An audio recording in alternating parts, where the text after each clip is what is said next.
Adrian with the Physical Graffiti, Sedona, Arizona. And today we're going to do a little bit of work on the build. And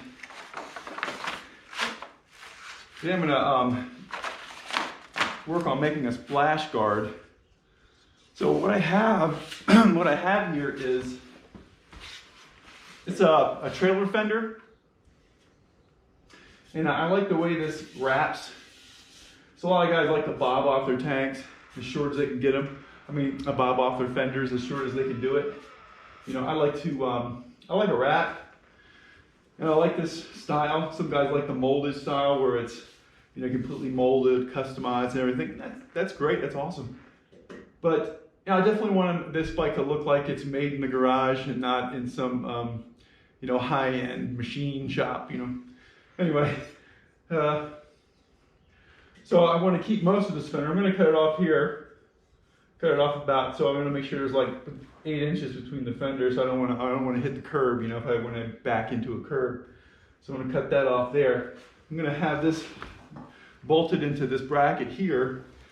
But then I want to make a splash guard for in front of the motor. So I'm just taking a piece of steel. It's about 1/16 of an inch. Yeah, it's 1/16 of an inch. And it's 7 inches, that's about the width of the tire, 7 inches by about 16 inches. And so what I need to do is have a radius. They're going to put it in some rollers. I'm going to show you how they do that. They're going to put it in some rollers, and they're going to roll it through. Just put a little bit of a radius on there. That way I can get it to bolt up to here, and then down here onto this bracket. What I did is I just kind of traced it out. Like it's approximate. It doesn't have to be perfect because we're gonna, you know, it's gonna bend a little bit. But that's about the radius there. We'll do it on a piece of paper. So we'll try to get this piece bent around. So we're off to do that.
Okay, sweetheart, so I'm going to tell you, since you've been gone for so long, what we did this time Yes.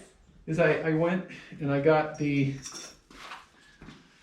I had a piece of steel, and I had the steel, I had to put a radius on it, and the radius is about size like this. Is this one? That's the fender. Fender, okay. So I mounted it. And so like I kind of, what I like about these old bikes is I can mount things and do things you wouldn't normally be able to do with like a stock brand new Harley, you know? Yeah. Because this we can do, you know, we can kind of make it up as we go. So I made this as a backsplash. You made it? Yeah. Yeah, I made this backsplash here, so it's like an extension of the fender. I've seen them before. I've seen guys do it, but now it's going to allow me to wrap the fender more. And like I said, what I want to do in the next video is attach the fender and weld everything, and then I have to cut the fender off too to a good length. I don't want it too far down. I want to get it a good like 7 inches. Yeah, because too low. Right. It's kind of attached to the. We don't want it. Well, if you back up to the curb, we don't want the fender hitting the curb. Yeah. That's how they make stock. Okay. They make them so you can back up to the curb and not worry about it. You know, a lot of guys like that fender if it wraps all the way to the ground. Yeah. You can do that, but we don't want to do that. So I made this nice little splash guard. So now, when the mud comes off, it's not going to get down all over the motor. Oh, cool. When the rain and the mud, it's not going to splash all over the motor. So. Did you cut yourself? Yeah, I cut all this. I cut it so it fits in here, and then I have. You made it to the bolt? I had to order special bolts. Okay. So these were just bolts that I had on hand. So I ordered new bolts from the Bolt Depot online. Okay. And that, man, you have a wide selection of all different. So I got nice stainless steel hardware. You got to buy mail. Through the mail, so I can attach everything. Okay. So I used what I had on hand just so I could measure it out right and figure out what size threads and everything else. So that's what we did for this video. So yeah, thanks for watching. I didn't know that you're like. Yeah, I wanted to show you. You've been gone for so long. We haven't. And I didn't know that on the video. Yeah. Okay. You've been gone for so long. We haven't worked on the bike at all. So I wanted to show you what I did over the past 3 months. Yeah, 3 months. I've only got this done. I know. But I can't wait. So soon we're going to work on the fender and get that. Once we get the fender on, then I can start running all the wires, figuring out what the wiring, because I got to put headlight, where the chopper. That's a good place for him to ride. All right. Anyway. Okay. Thank you. Thanks for watching. See you next time. Next time.